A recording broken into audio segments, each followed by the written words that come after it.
your boy, Barca Boy 103. Today we're going to be doing the match analysis from the match yesterday between Barcelona and Elche, where Barcelona came out victorious by 2-0. We're going to analyze the game, take a look at some of the stats from the game, look at the team's performances, look at some individual players' performances on the night, and of course, the post-match press conference between Ronald Koeman and two other players. Before we get into it, make sure you guys smash that like button. Let's try to get to 200 likes on this video. It'd be very much appreciated. And of course, hit the subscribe button, and let's get into it.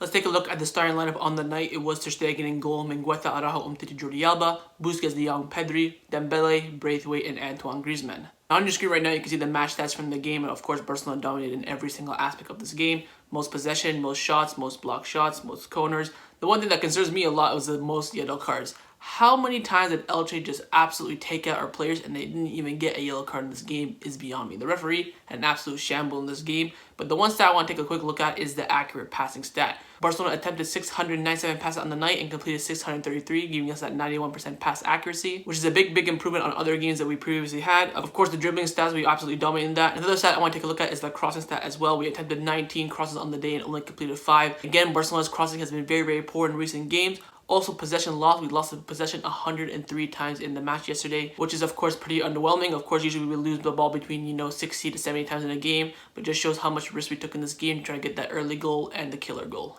Now, if you take a look at the SofaScore ratings for this game, every single Barcelona player scored higher than a 7, which I think is absolutely fantastic. I think, like I said before in my match review, everyone today put in a decent performance. No one performed below average today. I do think maybe Braithwaite was probably the one player that performed under average for me. Of course, you can see the star players in this game were Frenkie, Jong, and Pedri, scoring above an 8.0 for them. The defense all was above 7.2 as well, which is absolutely fantastic. Of course, the main area where Barcelona performed in this game was that midfield, absolute domination as well. And the only disappointing thing that happened in this game was, of course, Sergio Busquets getting that yellow card, which means now he's going to be suspended for the next Liga game at Athletic Club at the Camp Nou. Overall, Barcelona performed very well in this game. Of course, the team got a total of 7.45 rating overall, which is absolutely fantastic. Quickly, I want to take a look at Elche's SofaScore ratings, and the reason why I bring this up is that, again, their keeper getting the highest rating, getting a 7.7. He actually got rated higher than Marc-Andre Ter Stegen. Just shows how every single time we face a lower opposition team, their keeper turns into prime Yashin. So on your screen right now, you can see the heat map and passing map for all the players that started the game, plus Riqui Puig. I want to point out some of the heat maps. First one I want to point out is Samuel Umtiti. You can see how many successful passes he had in this game. I can only see one misplaced pass from him, which it looks like it was a wrist pass to Braithwaite.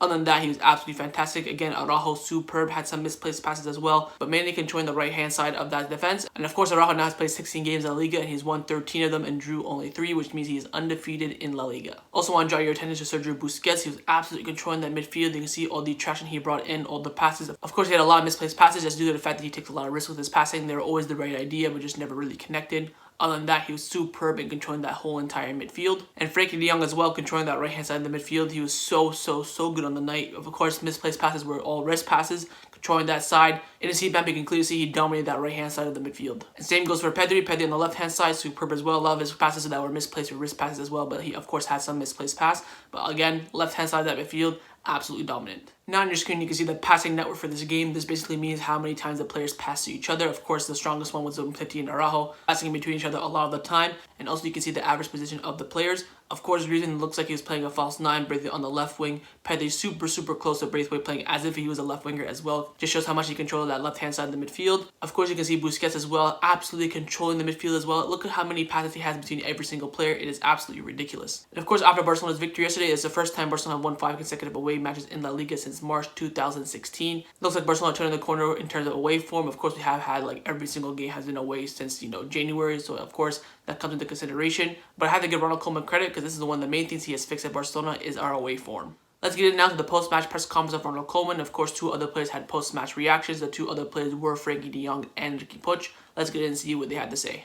Let's start off with Riqui Puig. Of course, Riqui Puig scored his first ever goal for Barcelona in the first team. He also mentioned the fact that professionally this was his first headed goal since he was like 10 years old. Let's get in and see what he had to say. Starts off by saying that it was a very good move by Frenkie. He put it on a plate for me and I was able to score with my head. Something I haven't been able to do a lot in my career. It's been a very difficult year for me, but my father always tells me that you have to keep fighting. This goal will be good for me. We can't lose any more games because we have to be on top. Athletic Madrid still have games left, but we shouldn't lower our heads. We can still win this league. Now, what shocked me about this post-match reaction from Riqui Puig is that he mentioned that the lack of minutes have been affecting him. He's been really, disappointed that he doesn't get any minutes after performing well. But he said that his father just keeps telling him to keep your head up, keep fighting, and your moment will come. Now let's get into Frenkie de Jong's post-match reaction. Of course, he was the man of the match in this game, putting in another excellent performance. Let's get into what he had to say. Started by saying that since the start of the new year, we have improved. We have played a lot of away games in the league, and we have won them all.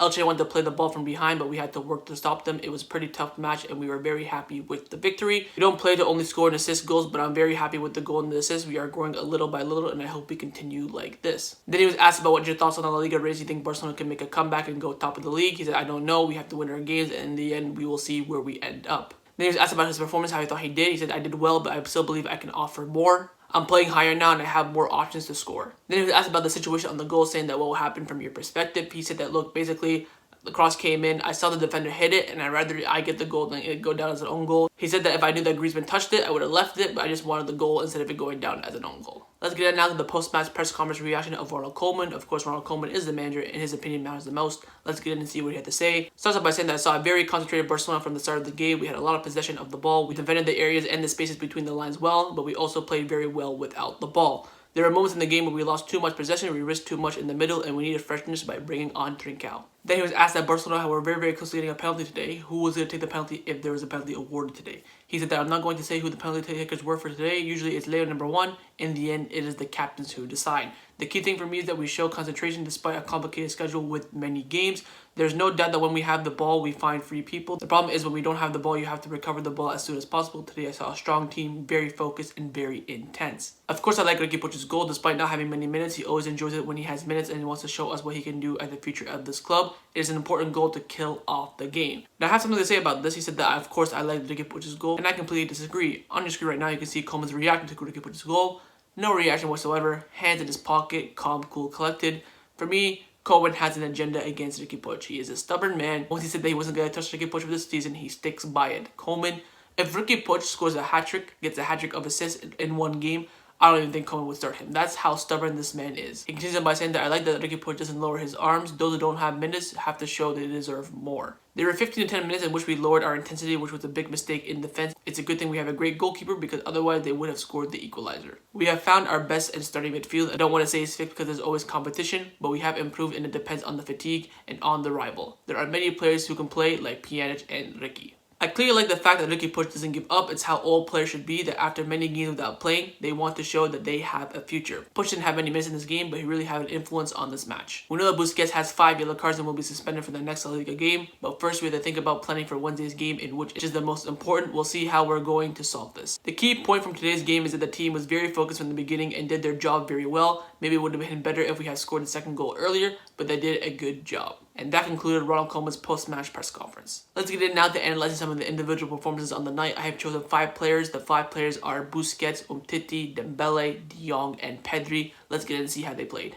Let's start off with Sergio Busquets. Of course, got a 7.3 rating from SofaScore, and as you can see from his heat map, clearly playing that CDM position and absolutely controlling the midfield. He played 90 minutes, had 104 touches, had 89% pass accuracy, 1 key pass, 7 long balls attempted, 4 completed, 1 shot on target. He attempted 1 dribble and succeeded. He attempted 10 ground duels and won 5. He committed 5 fouls and was fouled 2 times. He had 1 interception and 2 tackles. Busquets on the night was absolutely fantastic. The way he connected the defense to the midfield to the attack was absolutely superb. A lot of things that he did last night went under the radar. Of course, the 2 touches, the drag back that sent Elche players to the shops were absolutely brilliant on the night. Next up is Ousmane Dembele. He got a 7.7 SofaScore rating, and as you can see from his heat map, he was clearly playing on the right wing, but sometimes came over to the left wing, but predominantly he was on the right wing. Played 74 minutes, had 1 shot on target, attempted 7 dribbles and completed 5, had 70 touches on the ball, 77% pass accuracy, 2 key passes. He attempted 8 crosses and only completed 3, which is a bit on the low side. He attempted 2 long balls though and completed both of them. He created 1 big chance. He attempted 8 ground duels and won 6. He lost possession 21 times,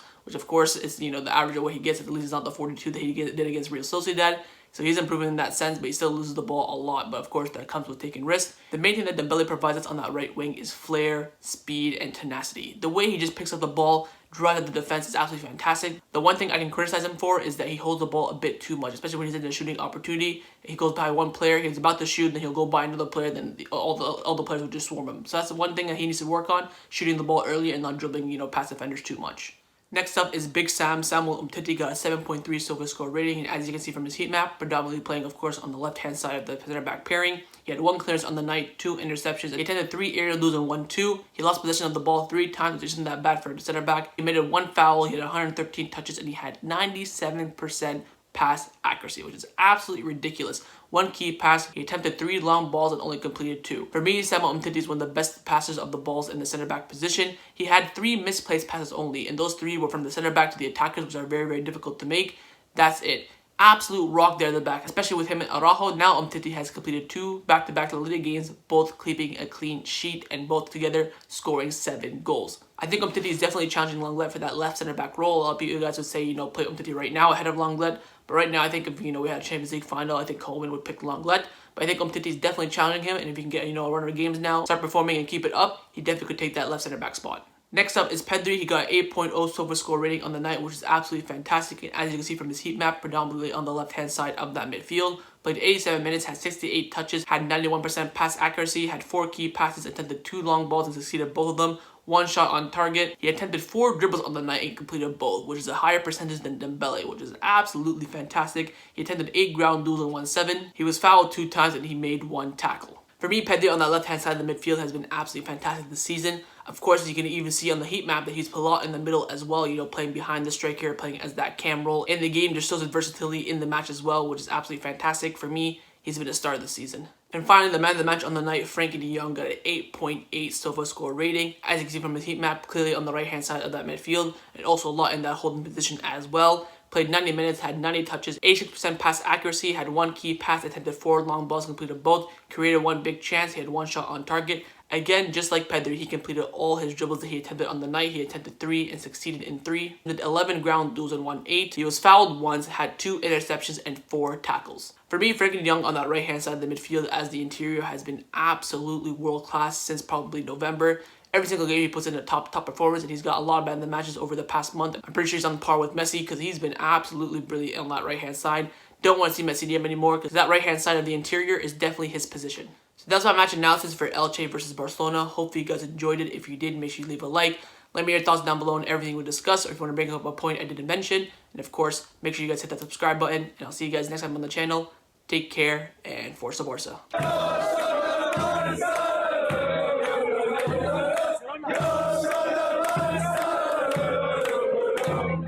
Yeah.